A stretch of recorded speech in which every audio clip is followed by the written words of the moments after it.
Now back to the Wisconsin Vegetable Gardener Radio Show, which is presented to you by Power Planter Earth Augers, the official digging tool to find the right size for your digging project. Visit powerplanter.com. Now here are your hosts, Joey and Holly Baird.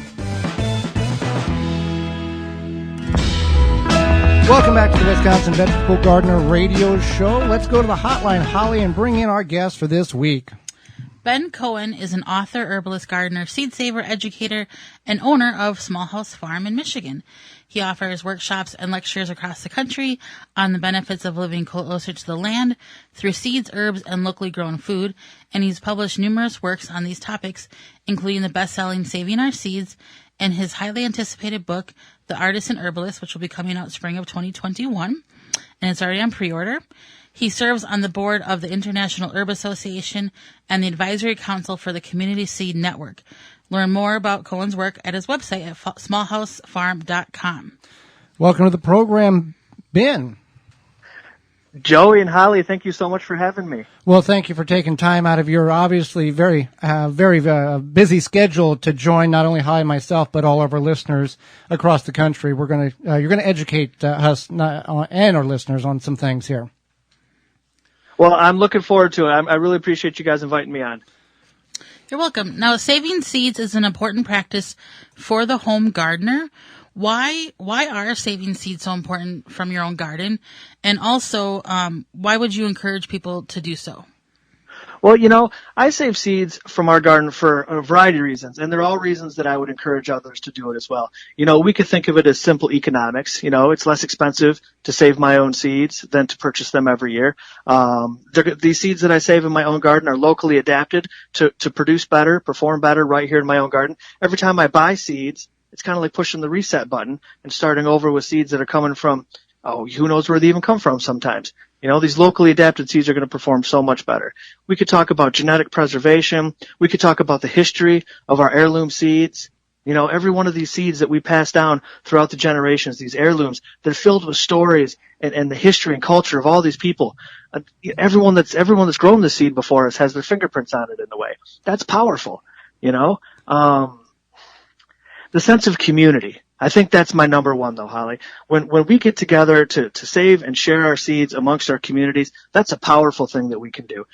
Just this last spring, there was such a rush on seeds. Everybody was buying seeds. We're really unsure about our future, and we sell seeds on our website. We have a retail platform on our Small House Farm website where we sell seeds that we grow here. And we sold more seeds this spring than we've sold in all the years that we've been in business. It was amazing. And to me, that was such a sign of why it's so important for gardeners to practice saving their own seeds.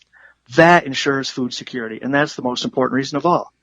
Well, if you save the seeds, let's say from a leaf lettuce, a romaine lettuce plant, there's enough seeds on there to feed a small town, hundreds of thousands of seeds, it seems like, just on one plant. So it doesn't take a lot of effort either. There's a lot, the internet's on computers now. You can find a lot of stuff very quickly that is, accurate on how to do these things, that are very simple.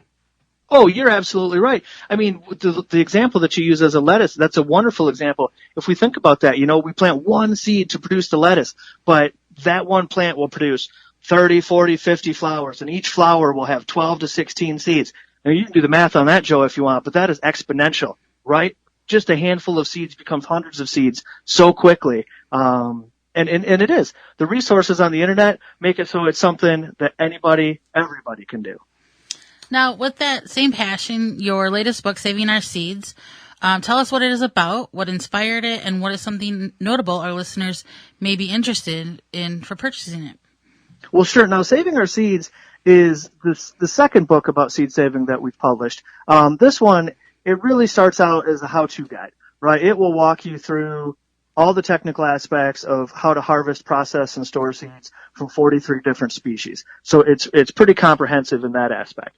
But as a seed saver, I'm also a storyteller. So throughout the pages, it's filled with stories of my own experiences in the gardens or with seeds that I've saved, but also I've brought in a number of contributors, seed savers from around the country that have shared their stories about why they save seeds and why seed saving is so important to them. Well, yeah, absolutely. Now, you're an herbalist. What is an herbalist? Because some people may hear that and think of the special plant that you smoke. But what is the significance of being an herbalist, and what is the actual classification or the definition of what you consider yourself being an herbalist?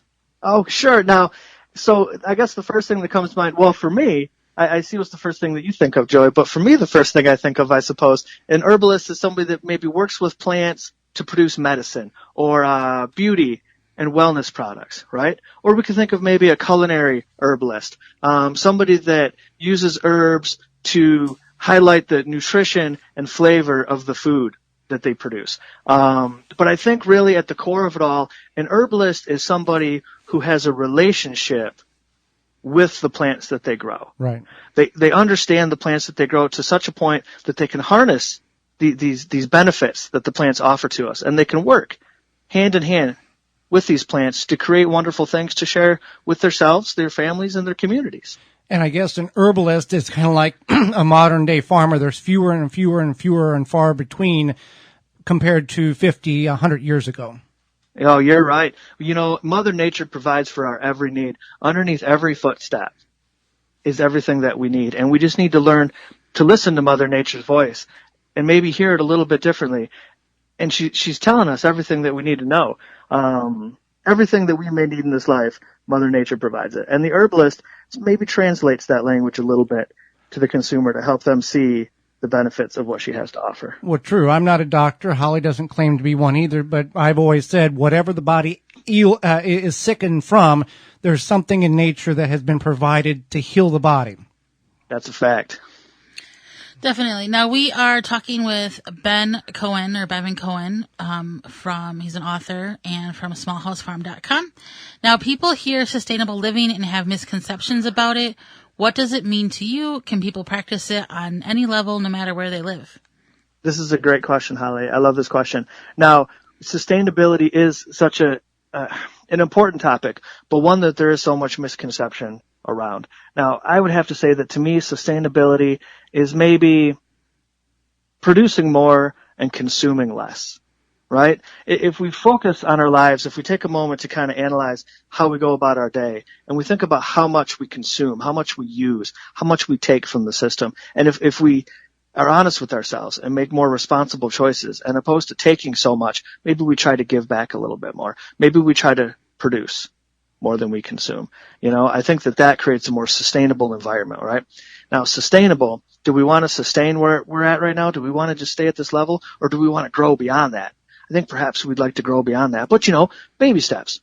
And this is something that everybody can do. Anybody everywhere can make more sustainable decisions. We could think about it like if you're in a situation where you're able to maybe use public transportation or ride a bicycle instead of driving to work every day, right? That's a good way to conserve our resources. Maybe shopping more locally.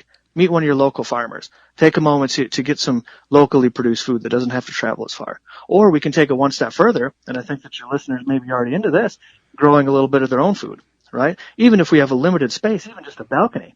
Right. Planting some seeds and producing just a little bit of our own food. These little steps are large achievements towards a more sustainable life. Well, and you bring up that important part, baby steps. Yeah, you can get overwhelmed by anything if you look at the whole picture. You see the forest from the trees, but you take a little chunk at a time, and then you then you look behind you and see what you've accomplished, and then you get more self-motivation, and then you're like, okay, I can get this, I can accomplish this. It was overwhelming because I was looking too big. I got to look at one step at a time. Right. And, a few small steps added together, that becomes quite a leap, and if all of us just take a couple small steps, the impact that can have on such a large scale is very powerful. So yeah, every little bit, even the smallest changes that we can make are powerful changes, certainly. Definitely. Now, you have a farm or a small homestead called Small House Farm. Where did this idea come from? Is this something that you've always lived on a homestead life, with your spouse? Like Joey and I, was this a team idea? How did this all come about? Sure. Now, we've been here at Small House, it's less than a decade, and before we came here, we lived very busy corporate lives. I worked a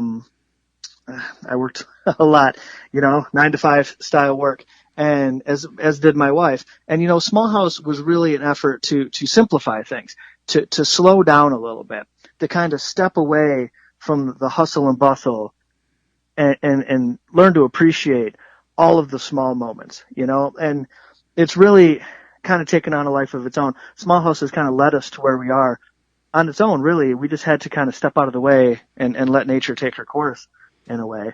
So no, as a little kid, I grew up in a little apartment with my grandmother. I was out there on my balcony planting radishes in a little pot. That was my gardening experience as a kid, so to get to where we're at right now was really a 180. But we got there with all those baby steps. Little incremental changes over time is what led us to Small House. And my wife and I, we are a team. We make decisions together. That's very important to how things work here. I always say she's the most patient woman on the planet. Because she's got to put up with me all day. She is my rock. I'm kind of head in the clouds. I'm the dreamer, and she's the one that keeps us grounded in reality. And we make such a good team. It's a perfect yin and yang. I'm really blessed to have Heather in my life, and it's just really been an awesome thing to be able to kind of just pull out, step back, and see the world for what it is. And now that we have our children here, we get to. That's the most magical part of it, guys, is being able to pass this on to them and to see the joy in their faces when we're out harvesting plants out of the woods, and they can identify these different plants and they know what they're good for. That's powerful stuff. Those steps forward are some of the most important things that I can do, is passing this on to my children. So, thank goodness we make such a good team. Really. Absolutely. Now, before I ask you how we can find out more about you, I want to go back to whenever you were a kid on the balcony planting radishes. Was your grandmother encouraging you, or just let you do your own thing because you stayed out of her hair because you're on the balcony playing in dirt? Maybe a little bit of both, okay. Right? All right. But, she was encouraging of it. She thought it was cute. And when I did have some radishes that did well for me, she made a big point of, they would be part of the salad that night. And, right. And I grew those radishes. So she was encouraging of it, for sure. As much as she could be with what we had available to us. Well, how can listeners find out more about you? Where can they get your current book, and how can they pre-order the new book? Well, the easiest way to get a hold of me is via our website, smallhousefarm.com. You can also find us in social media, the Facebooks and, Instagram. We have a YouTube channel, Small House Farm. You can find us there for lots of videos about the things that we're doing out here at the farm. And if anybody's interested in pre-ordering the new book, they can find that very easily at theartisanherbalist.com. Well, Ben, we greatly appreciate the knowledge that you have shared with Holly, myself, and all of our listeners, and the time that you've granted to us. Joey and Holly, I loved being on the show. Thank you guys so much for having me. I really appreciate it. Absolutely. Thank you. Thank you. For more information, please visit thewisconsinvegetablegardener.com.